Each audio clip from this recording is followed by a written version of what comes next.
यो चाहिँ हाम्रो पनौती खोपासी सल्मिटारको पुल हो। यो एकदमै रमाइलो ठाउँ छ। दृश्य हजुरहरूले देख्न सक्नुहुन्छ।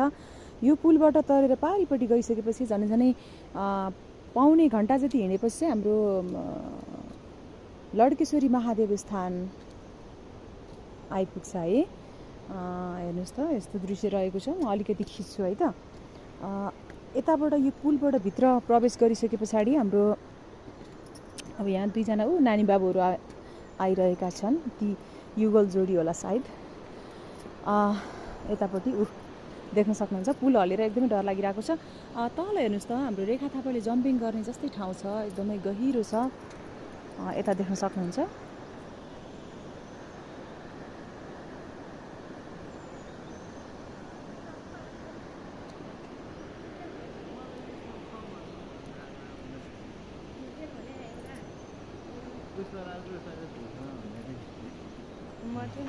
एकदमै पुल हलिरहेको छ।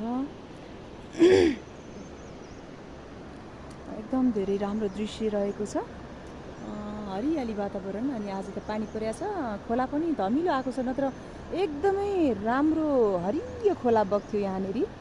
एकदमै रमाइलो आनन्दमय दृश्य देख्न सकिन्छ।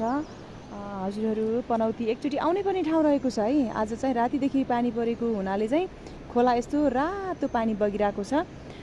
यो चाहिँ पानी परेर है त। अघिपछि त हजुरको यो खोला त यस्तो हरियो कलर हालेको जस्तो, यस्तो राम्रो नेचुरली त्यस्तो खालको पानी बग्छ यो ठाउँमा।